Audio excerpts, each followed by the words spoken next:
Hello, my name is Gay Daly, and I'm going to read you a scene from my novel, Miss Havilland.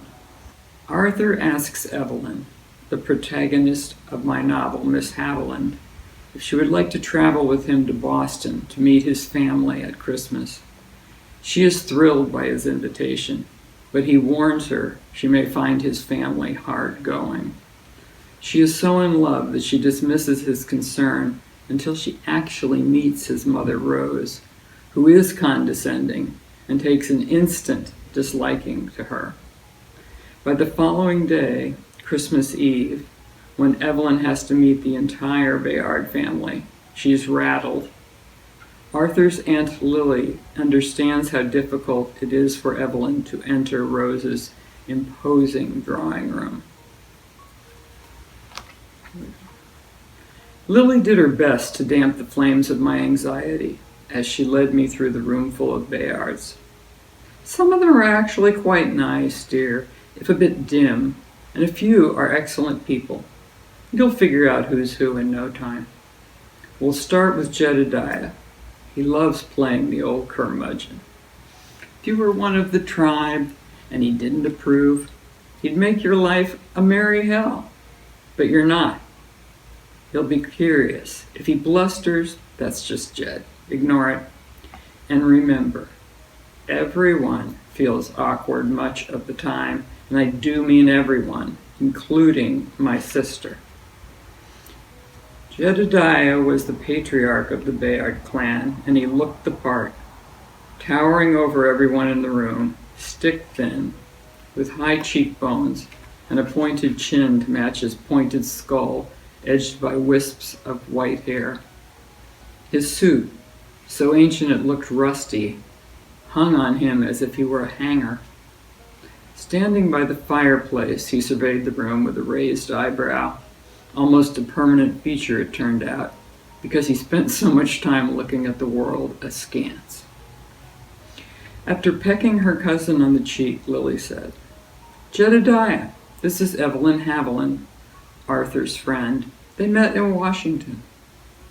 "No need for explanations, Lily. I've already had an earful on the subject from Rose, and I can't say I envy the girl.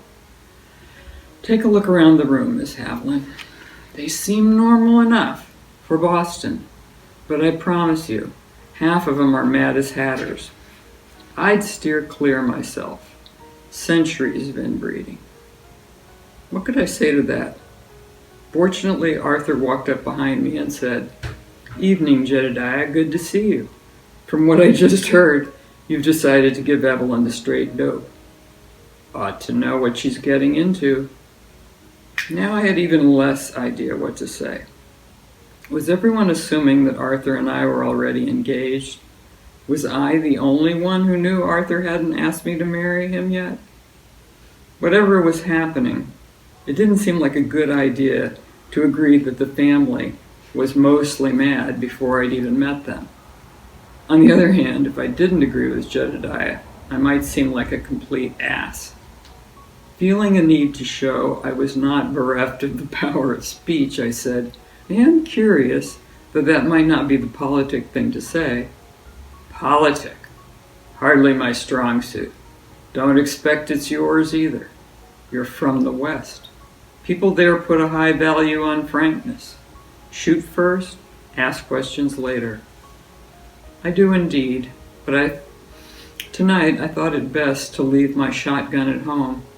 Maybe you'd like to identify some of those who are carrying at this party so I can steer clear."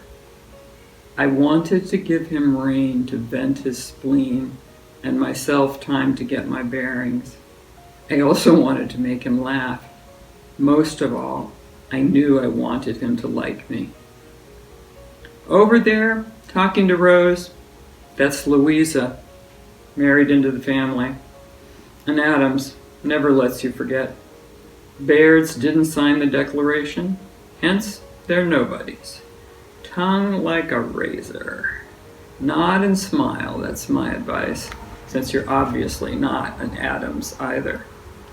Lily sighed. Spade's a spade, Lily. You know it, I know it, and this very intelligent young lady knows it. What's the point of pretending? He turned back toward me and said, drives Rose crazy. Bayards didn't sign the declaration. Even worse, Rose was born Rose Hart. Rose Elizabeth Hart. A lovely name, but no relation whatsoever to John, the Hart who did sign the declaration. He said, his face positively gleeful, but the look Lily shot him caused him to curb his tongue. All right, I'll change tack. Ready about? Artily. A safer subject. Well, it's not England, so we can't talk about the weather. You're from California, Miss Havilland, if I'm not mistaken. I said yes, but before I could get another word in, he said, my point exactly. Anyone who made it to California, like your family, has more gumption than this whole crowd put together. Present company accepted. Bayards are desperately in need of fresh blood.